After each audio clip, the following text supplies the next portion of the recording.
All right, welcome to Current Exposure. What's going on, everyone? How is everyone doing today?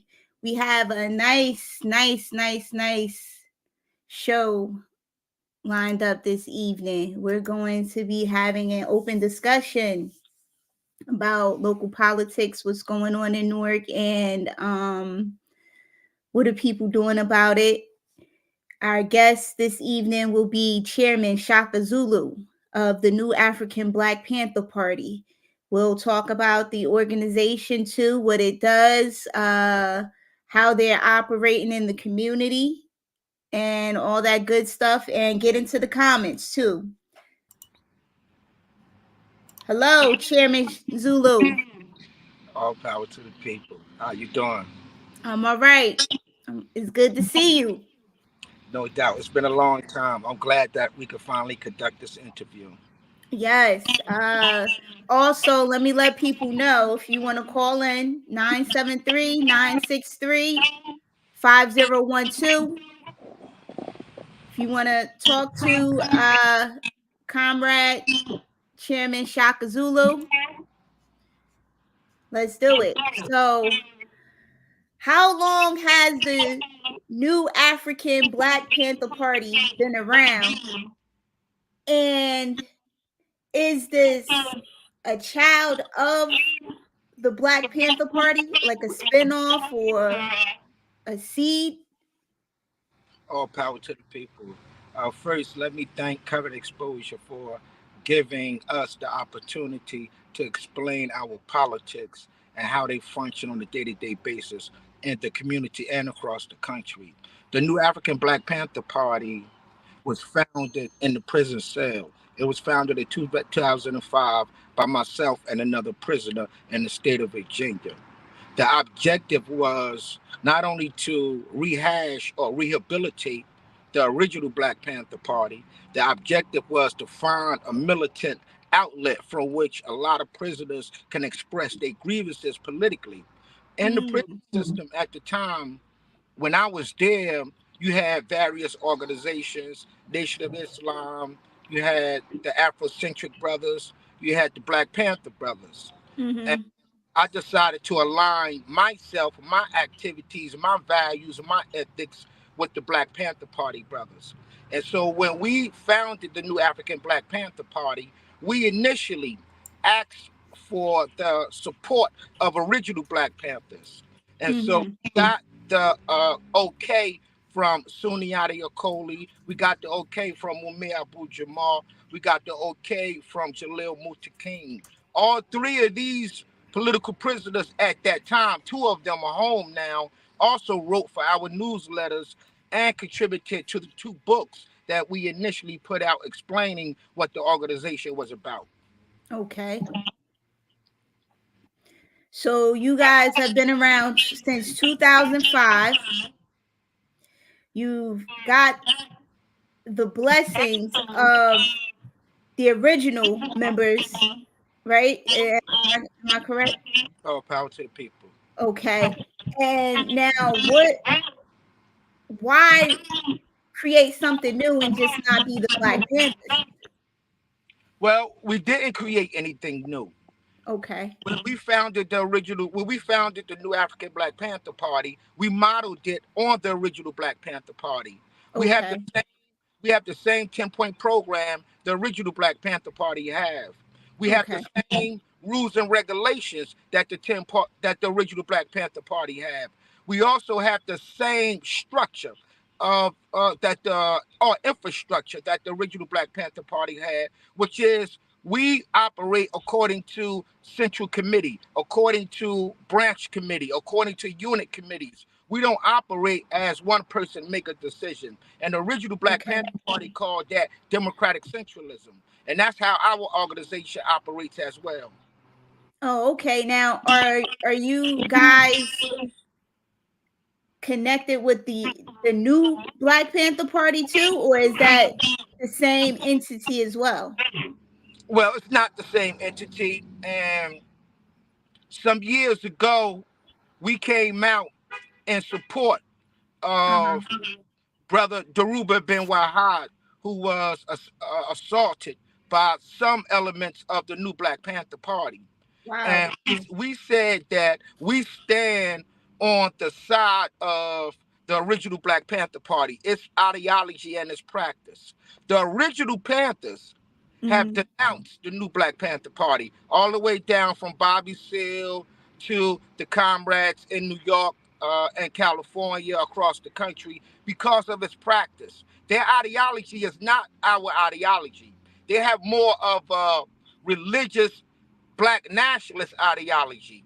They don't okay. call for they don't call for a revolution as a solution. They call for more opening up Black businesses, et cetera, et cetera. So we have two fundamental worldviews, and we do not acknowledge them as Panthers because some of the original party, the original Panthers, told us not to acknowledge them until they get their act together.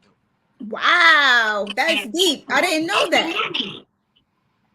All power to the people. Okay, so let me ask you this question. You said the new Black Panther Party are focused on opening businesses. So, what is the focus of the new African Black Panther Party in terms of uplifting people and helping people be self sufficient and to be able to provide for themselves without, well, I guess, is without being a business, right? Well, no, we're not anti-business. What I'm Oh, saying okay. to you is that we have a 10-point program. In that 10-point program, we call for housing, we call for Okay. jobs, we call for businesses, we call for medical care, we call for an end to police brutality, we call for an end to wars of aggression, and finally, we call for total and complete control of community technology. Bound up in that 10-point program is controlling of Black businesses in the interest of people and not in the interest of a small clique. In our Oh. community, sister, the businessman take that bag of money at sundown out of town. And so our Mm. people are left to suffer. Consequently, housing property values go down. Jobs are not in our community.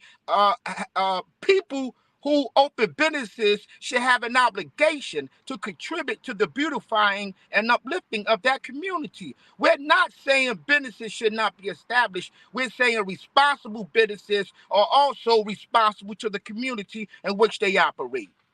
Okay, okay, I get that. That's like the social responsibility Um, where they give back, like you said, they give back, they make sure the community is not falling behind while they're advancing. all power to the people. Exactly. Okay. Okay, that makes a lot of sense.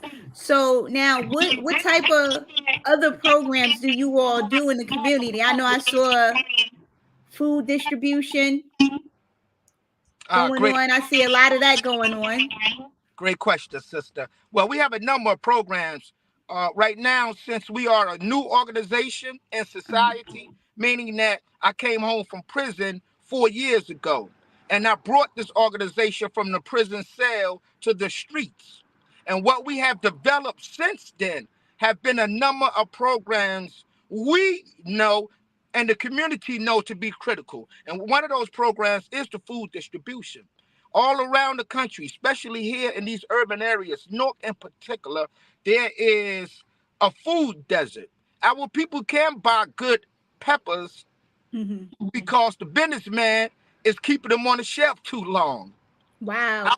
Our people can't buy adequate, decent food because the shopkeeper or the owner of the business are not able to compete with Walmart or with Target or with these big stores. And as a result, they have to go out of business. So our people get shoddy products, shoddy material.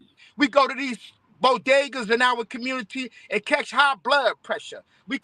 catch cholesterol because there's no focus on maintaining the survival of our people. Everybody wants to maintain a dollar. Everybody wants to get a dollar bill. And so the Mm. African Black Panther Party said, no, we're going to develop political empowerment. We're going to tell people through a political educational process that you are the change that you want to see in the world. And this is how you could do it. First, by cleaning up the community. I think a few years ago, you joined us, sister, where we Yes. cleaned up the community in what we call Empower the Block. That's a fundamental program. Now, in addition to the food program and Empower the Block, we have what we call Repair the Community, where we go out there and answer the call of tenants. I don't know how many calls I get a day where tenants across North are calling me asking, can we repair a door for them? Can we bring a bag of food to them? Can we come and talk to their landlord? This is Mm. vast. Wow. This is across the country. I mean, excuse me, this is across North. And we are Right. a very, very, very small organization. But the community are responding to us because of our consistency and our authenticity in representing their needs. So we have the Repair the Community program. We also have Stop an Eviction program.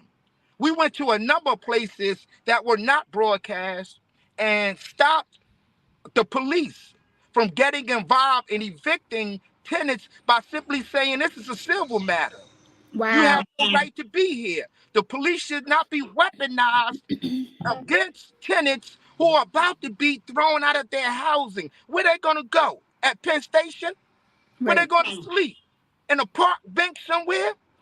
And Right. so when we showed up, the police backed off, as they should have, because it's a civil matter. It's not a crime to tell your landlord, I am not doing time, and you're not going to kick me out whenever you feel like it.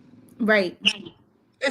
So we have that program, but our most important program that a lot of people are becoming aware of is our political education, which is every Sunday at 7 o'clock. We teach Okay. we teach widely in various subjects around the country, and we have an audience, especially here in Newark, that are beginning to really take heed to what we're saying. Okay. And now, how you said you do it every Sunday at 7 o'clock, and where? Well, every Sunday at 7 o'clock via Zoom. It is Okay. it is taught every Sunday 7 o'clock via Zoom.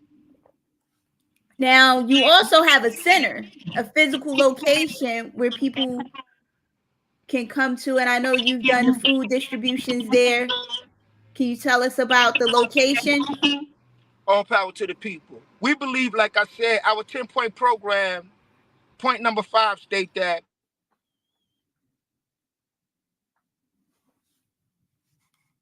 Wait, we can't hear you. You went out.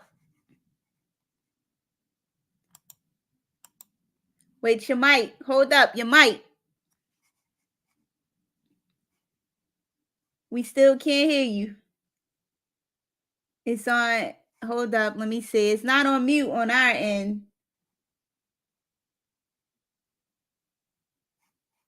Let me see. Hold up. Let's see. I still can't hear you. I can't hear anything. Still can't hear you.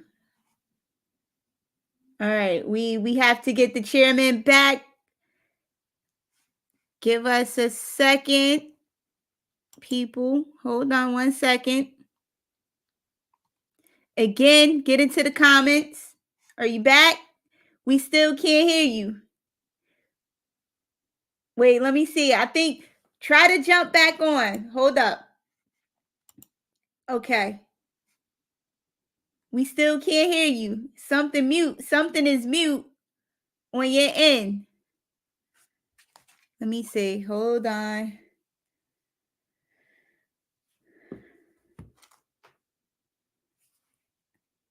Let's see.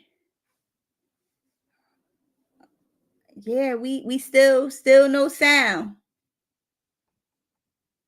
Wait, hold up, hold up. Let me see. It's on mute. You unmuted it, but we can't hear anything.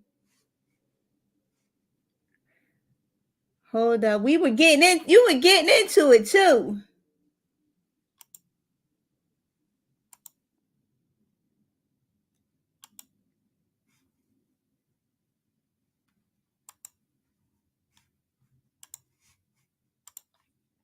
Still no sound. I don't know what happened. All right, we have to get the chairman back on. He was getting into it too. He was going into, I think, the five point.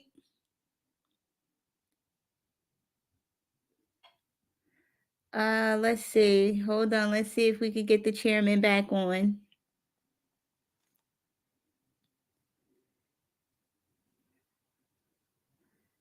Uh-oh.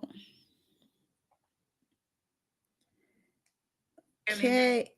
Okay.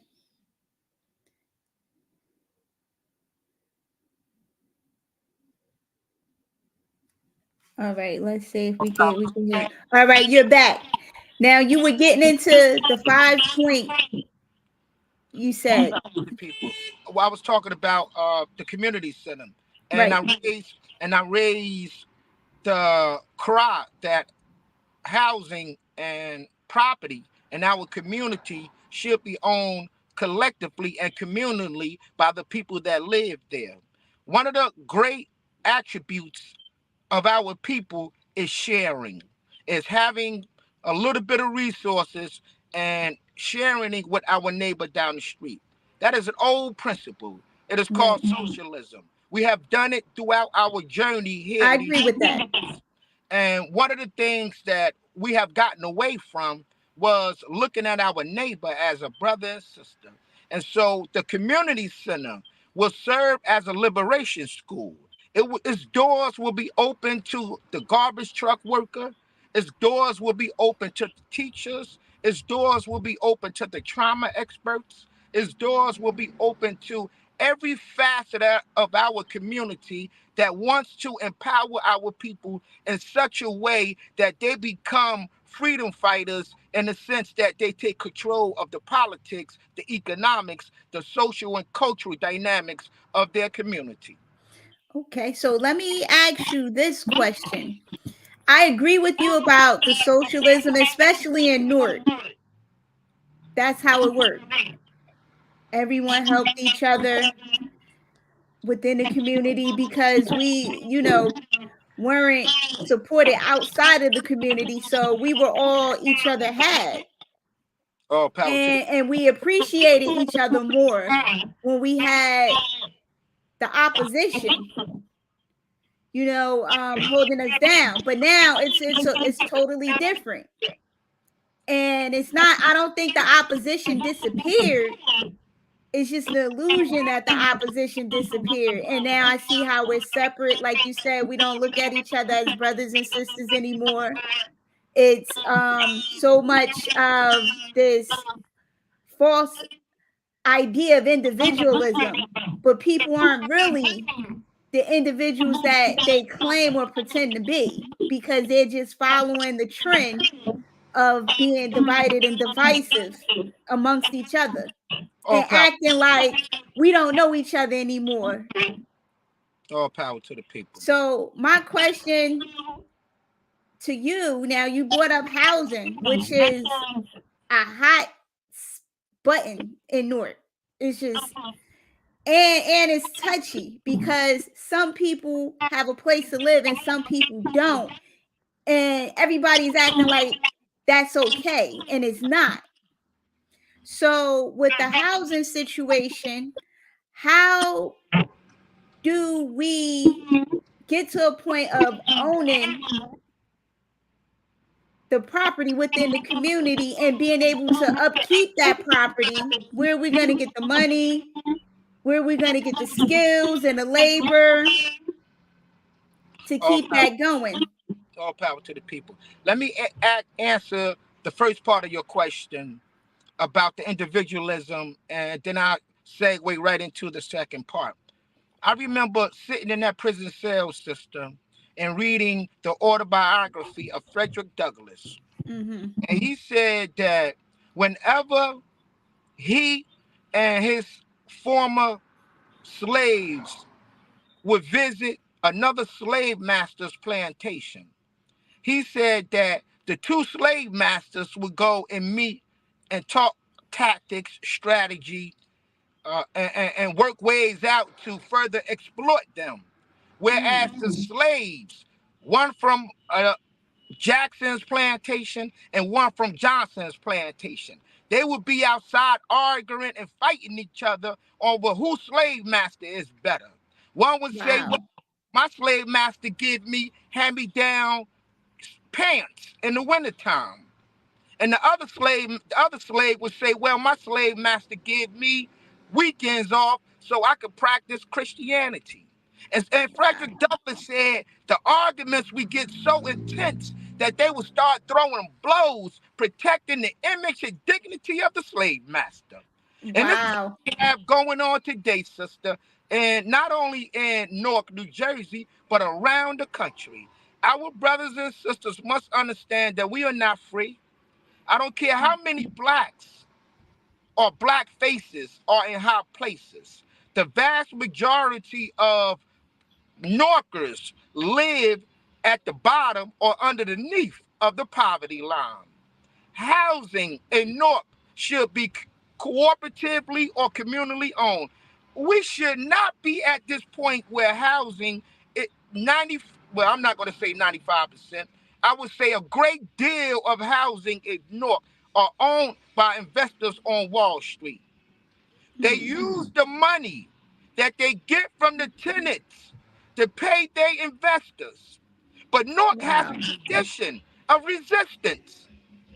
Newark has a tradition of standing together. Newark has a tradition of telling the slumlords, the bosses, of the Democratic Party and the slumlords and the exploiters that you Mm-hmm. would not come into our community and divide us. That's why you saw the rebellion in 67. Every Right. community, you saw the South, North, and West Ward stand up and defend their dignity. You saw each other come together, even when Amiri Baraka attempted to open up a Kawaida house in Newark, New Jersey. Majority of its resistance came from the North Ward, came Wow. from the Jews that lived, came from those who identify as Jews that lived in the North Ward. Mm. And it was the black community, the doctors, the lawyers, the garbage truck workers, the lumping elements on the street that came to his aid and said, no, we're going to define our dignity ourselves. And that's the kind of tradition we had. But at some point, we lost it. And you know what? It's the instrument to help us lose it. What was it? Dollarism. Malcolm X called it dollarism. He said that some of us are so brave that we could withstand the real bullets of the enemy. But he said we can't withstand the sugar-coated dollar bullets of the enemy, though, because we'd take it to sell our brothers and sisters out. We'd take a job at New York Times if we talk bad about the Black Lives Matter movement or the Black Revolutionary movement. They'd take a job at or MSNBC if they talk bad about the resistance of the community. Nor rebuff that. We rebuff that. If you look at our history, there have always been people in the streets telling Mm-hmm. our brothers and sisters, you have the right to come outside your doors and tell folk who don't like you, you're going to determine your own political destiny. And that's all we're trying to do today, sister, is tell the brothers on 17th Street, the sisters in the South Ward, the brothers and sisters in the East, that you have the right to come out and tell the slumlords that if you want to raise the rent $200, taking my rent from 900 to 1200 to 1300 for a slum, a rundown, dilapidated apartment that have rat and roaches running in there, like Georgia King Village. Right.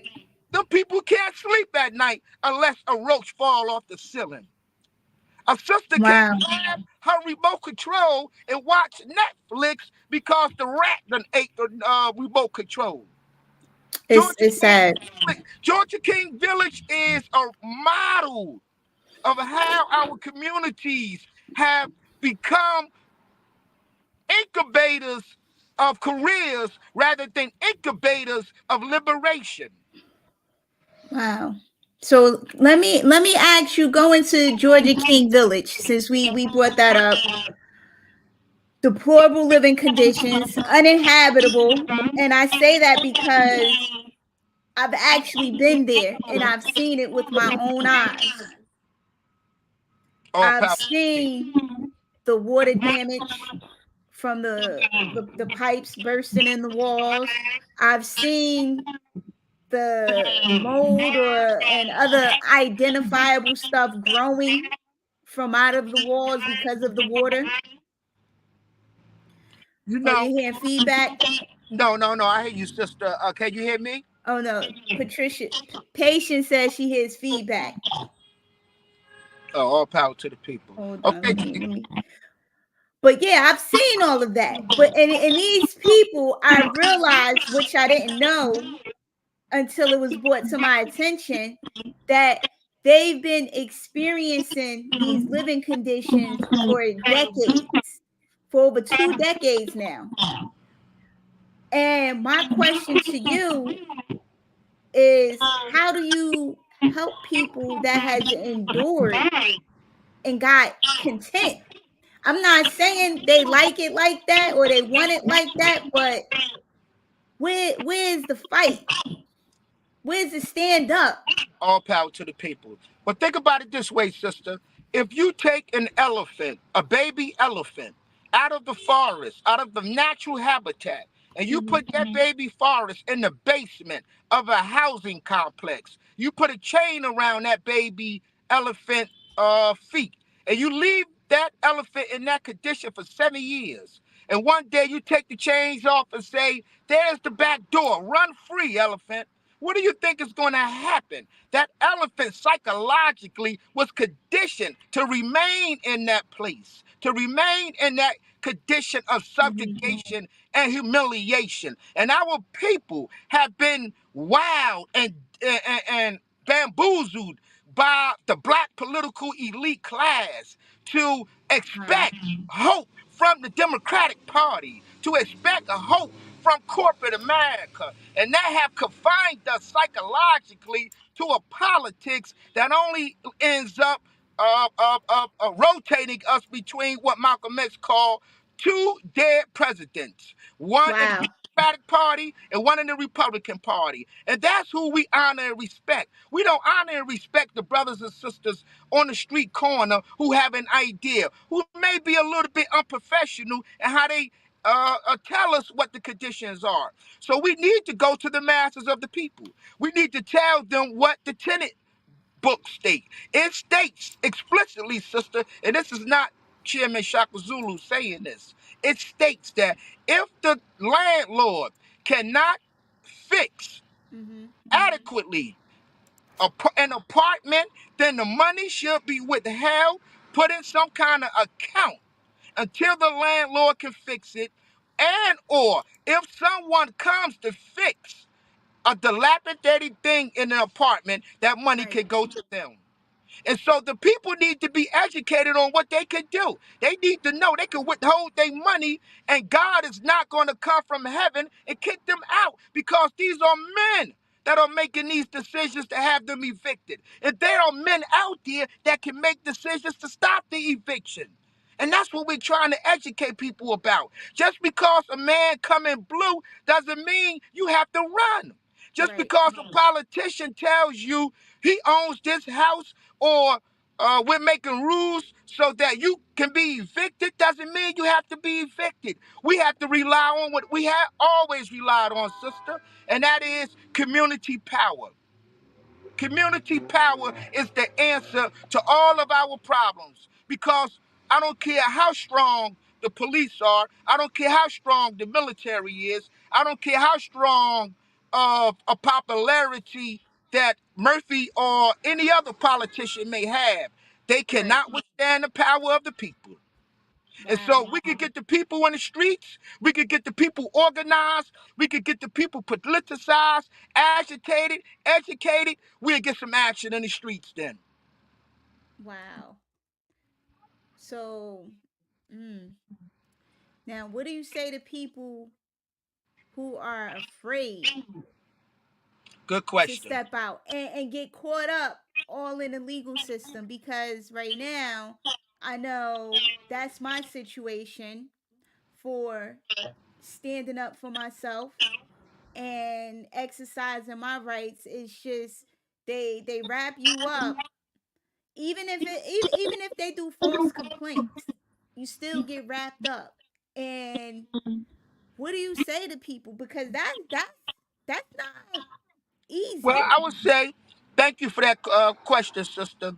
I would say to the brothers and sisters and comrades in Newark and around the country that are listening to me, what Ras Baraka repeatedly said when he was on the city council, that freedom of speech is a bedrock of our activity, that no Mm-hmm. one should curtail or weaken our ability to speak truth to power. Ras Baraka repeatedly said that. And I would caution people here in Newark who are afraid, and in Philly, and in Chicago, and in Atlanta, and in Detroit, and any place where they are on Babylonian land, where they are on a white supremacist land, that I am afraid too.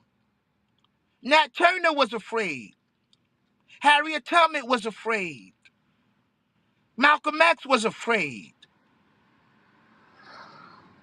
But fear did not immobilize them. Fear served as a catalyst to go Okay. forward because they did not want to wake up tomorrow and have to face the boogeyman of racism all over again. We don't want to have to wake up tomorrow and have to face this neoliberal austerity program that are in place in these urban areas. Okay. Poor people are not expendable. Okay. My mother, who lived on 17th Street all of her life, your mother, Okay. who lived on 19th Street all of her life, are invested in the outcome and the future of this community. So the police Mm-hmm. should not be weaponized, brothers and sisters, to stop freedom of speech. And freedom of speech means you can assemble. Freedom of speech means you could grab a bullhorn and say you, politician, are not doing what you said you were going to do. Freedom of Right. speech means you can assemble in front of a store or business that are exploiting and serving bad food to our people and say we're going to boycott you. Freedom of speech Right. means you can go to the Board of Education and say we elected you on the auspices that we're going to get some black history in these schools.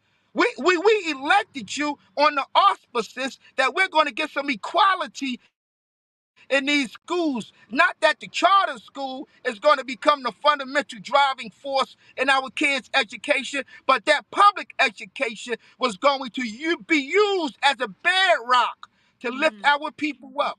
So these are the things that freedom of speech affords us. And if anybody who are black stand in the way of our people asserting their freedom of speech, do not know our history. And if they know our history, they are using the bad parts of the enemy system against us that was used against our brothers and sisters in the past. Think about this, sister. You could Okay. not read and write at one time. Your Right. hands would get cut off. Wow. You could not go to a school because school was deprived to you. You could not read the Bible because the Bible was deprived to you.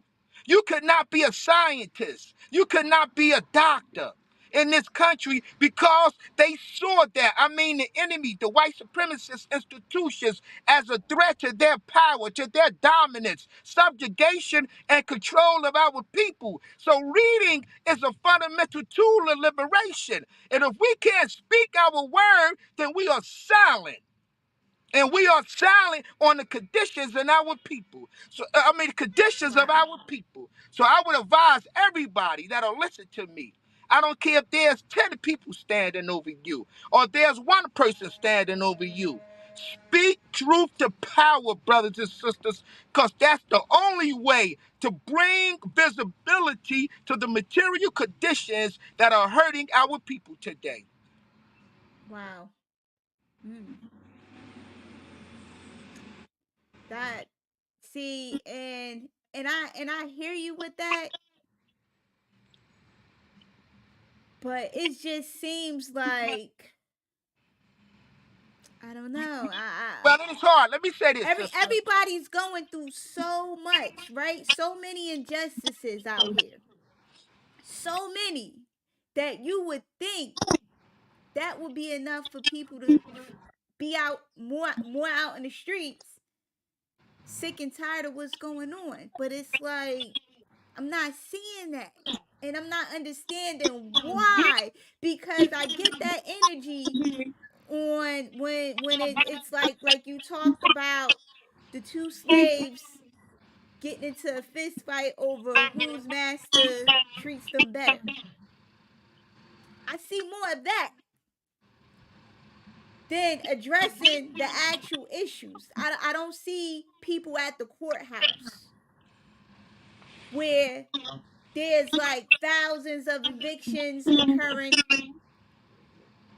I don't see these people coming together to say, look, the problem has to be with these slumlords. We can't all be terrible tenants, all 16,000 of us getting evicted. All power to the You people. you you you understand where I'm coming from with that? Like, where are the people for themselves? Well, this is the thing, sister. I talked about it earlier. Uh, well, let me give you another example that I hope is pretty much popular with you and others. There's a book out there called The Miseducation of the Negro. Right, I've It was read written that. by Carter G. Woodson. He Yes. said that the institutions of our oppressor, the educational institutions of our oppressor, will never educate those who they oppress on how to get free. Asada Mm, Shakur said the same thing. John Henry Clark said the same thing. In fact, all of our luminaries who had the courage to speak truth to power told us colonial institutions will not teach you how to be free. And consequently, we have moved away from that, sister, in the 21st century and have accepted the idea that the educational institutions that are currently in our community is the best of all possible worlds. And so they don't teach to enlighten, they teach to attest. So when your kid go to mm, school who is 7 or 8 years old, he should be enlightened about the wonders of the world. He should be told about the great adventures, the great adventures of Timbuktu. He should be told about the great history of Kemet, the Incas, the Mayans. He should be told about the resistance fighters of ancient time who stood up to defend the dignity of our people. They should be told that we were scientists, that we were engineers, that we built the pyramids. We were the first agronomists, consequently the first communalists to settle land. We are the mothers and fathers of civilization. This is what education tells us. And when it tells us that, it liberates our mind. And when it liberates our mind, it liberates the chain that our mind have been held up in. And a lot of our brothers and sisters today are not being told that history. They're being told the watered down version of integration. They're being told the watered down version of assimilation. They're being told the watered down version of capitulation. What all of that means, sister, is they are saying in the 21st century, we may mm, have some problems here in America, but it is not like it was 50 years ago. It is a whole lot better. Therefore, let's continue what we are doing. And this is what the Black Miss Leadership class are telling us, that it's all mm, right to vote every 4 years and get some kind of redress for our issues. And how they do that is they spread money in our communities. I mm. don't have no money, sister. You don't have no money. The brothers and Nah. sisters listening to my voice don't have any money. So if I had $500,000 at my disposal, I could go on 17th Street and 16th Avenue and Mm. raise me an army of bandits, of warlords. Wow. All I have to do is say, brothers and sisters, here's $25,000 for you. I Oh want you to man. oppose those Black Panthers. I want you to Wow. pick up a gun to shoot at those Black Panthers.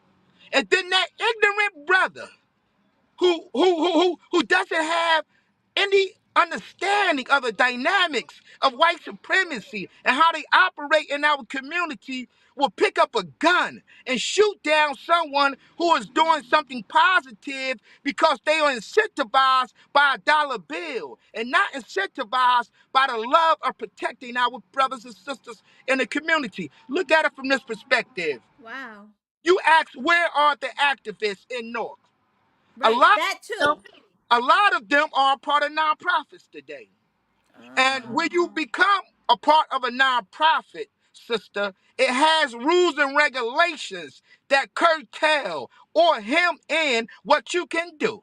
And so if Wow. you take, like Malcolm X said, $100,000 from the enemy white supremacist system, it's going to make sure you don't speak like I speak. It's going to make sure you don't do some of the grassroots work like militants are doing all across the country, because your enemy will never help liberate those they are oppressed.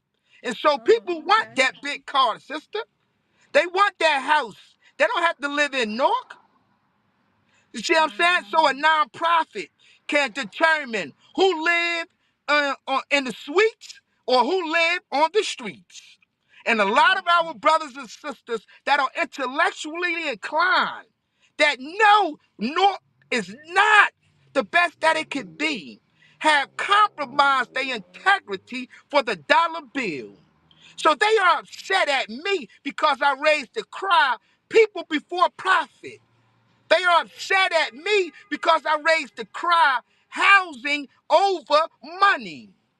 They are upset at you and other activists who raised the cry. No, the big time real estate developer is not more important than the brother and sister who drink a bottle of wine every day to drown their problems from the misery that they suffer. And the only way we can reach that stage of equality in our relationships with one another, sister, is we get organized and educated. So, no, we have to look back on the examples of our history and find those seeds of liberation and drop them everywhere we go in the community. They might not germinate today. They may Mm-hmm. not germinate tomorrow. It may be 2 years from now, but we're going to get a brother and sister who stands up and say, Shaka Zulu was right. They may kill Shaka, but he was right. That's what we say about Malcolm X, don't we? Yeah, and Dr. We King say, too. we say the same thing about Marcus Garvey. So what I'm saying to Mm. you, sister, when you get education, that leads to liberation. And when it leads to liberation, you get participation because it comes more about collectivity rather than individualism. But if you're more about getting a nonprofit dollar, then when brothers and sisters stand up and make you holler, you're going to push back because you're going to defend your interests against the people. And that is the problem we have in our community. We have people defending their own individual narrow interests against the collective interests of poor Black people. That's in Newark, Chicago, Philly, New York. Everywhere there's a Black mayor, our people are hollering and screaming, do more, do more. Mm. And that's the fundamental Mm. question. Are we going to educate to liberate, or are we going to educate to assimilate? Oh wow. I didn't have anything to follow after that one. All power Yeah. to the people. Well, let me just say that I want to thank you again for allowing me to be up here to talk to Thank your you for audience coming. and to our brothers and sisters in Newark, because I want them to understand that the Panther is not aggressive. The Panther is not violent. The Panther do not seek to extort. The Panther do not seek to bully. The Panther only respond when they are pushed in the corner, and they absolutely and totally will defend the interests of the people by any means necessary. We are lovers, not fighters. We don't hate each other. We hate oppression. And that's what brothers and sisters have to understand. We may have a different voice, Right. but that voice should be welcomed, not discouraged. That voice should be at least understood, not stomped upon. That voice should at least Okay. be giving enough airspace where it can be aired and not silent. And that's what we have to deal with, sister. Whether we're going to remain silent in the complicity of of our people's misery, or we're going to open our voices, say like our ancestors told us to. We have a right to be dignified. We have a right to stand up. We have a right to look our enemy in the eye and say, like they are doing in Palestine. And let me say before I leave, sister, that the new African Black Panther Party unequivocally, absolutely, totally stand in solidarity with the brothers and sisters of Palestine. This is a struggle against colonialism. This is a struggle against white supremacy. This is a struggle against apartheid that is led, orchestrated, and spearheaded by Israel under the auspices and guidance of the United States. And any black leader who is milquetoast, who is shaky, who is sketchy, and in the defense of Palestine is a black leader you need to question. Because Martin Luther King himself came out and said Palestine should be free. And if you are a proponent of Martin Luther King, then follow that tradition. Malcolm X came out and said Palestine should be free. And if you love Malcolm X, then follow that tradition. The Black Panther Party, Huey P. Newton himself, the Minister of Defense, visited with Yasser Arafat in Palestine and said that we stand in solidarity with you against the fork tongue, against the exploiter, against the rapist, against the murderer, the colonizer that is taking control of your land. And that is what's happening in Palestine. And we will stand with them. I don't give a goddamn if President Biden rained down $1 million in our community. We're going to let it fall in the sewer because we're not going to sell out the dignity, self-determination, and rights of the Palestinian people. Okay. All right. And See, with that, all power to the I don't people. know. Okay, I hear you. See, I don't know what's going on over in Palestine or what the Israelis and Palestinians are doing. I have no knowledge of that. But it's And important. I'm not gonna just act like I have any knowledge. All power to the people. Um I have been watching a couple of documentaries, and I'm getting a lot of different views on what's going on in those documentaries, different perspectives, and it's interesting. And I'm definitely doing my homework on that before I jump out and say what I'm for, what I'm not for. I'm definitely not for the killing of children. I'm definitely not for the atrocities committed against women. I that and that that's just my take. As a woman, I don't like the oppression of women in the Middle East, and and that's my struggle also with picking a side. And I don't think there's a need for me to pick a side, but that's my struggle, because if you're locking women up because they're driving, and that's supposed to be a cultural thing, I can't really get with that. I can't. And then there was a woman reporter who was murdered in the Middle East. And it's not, this is not just Palestine, it's just that region particularly where women are being oppressed. All power to A the woman didn't have her hijab on, she was beaten to death in public, people just watched, walked by. And that's my issue. If we're gonna liberate Palestine, which is cool, let's liberate the women too. And if we not liberating the women, then I can't have that conversation. all power to the people. No, sister, you right on the money with that. I just want to give you, I think, two fundamental examples. One, you're talking about Islam as it is interpreted over in the Middle East. That's an interpretation where in Saudi Arabia, where women are not allowed to drive. That is absolutely a crime against a woman's right to self-determination. I unite, women should be allowed to teach, educate, inform at every Mm-hmm. level of society. In fact, Malcolm X himself said that you cannot have the political consciousness of a people raised without first raising the political consciousness of his women. They are the child bearers. They give the children the first instruction when they come out the womb. So if the woman is educated and liberated from the shackles of society, then that child will grow up to be healthy, holistic in their outlook on life. But I think Palestine is different from Saudi Arabia.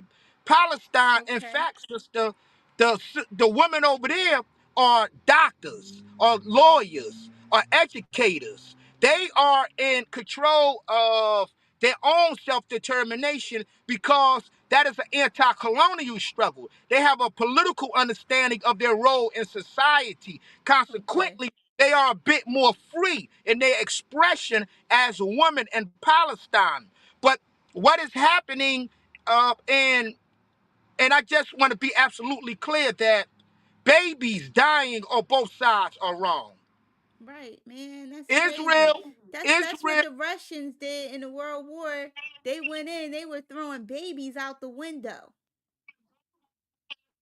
from the hospital. well, I don't know if I agree with that part right there. No, I don't No, know if I I'm agree not with that. saying no, But let me I say don't, this, I'm not sister. talking about now. I'm talking about World War. The Russians did that. The Russians did that. Well, you probably talking about the Nazis, because remember the Russians Yeah, defeated the Nazi. Nazis. They Yeah. you talking about the Nazis No, exactly? Yeah, I'm definitely. sorry. No. It was the Russians. It was the Russians when they were fighting the Nazis.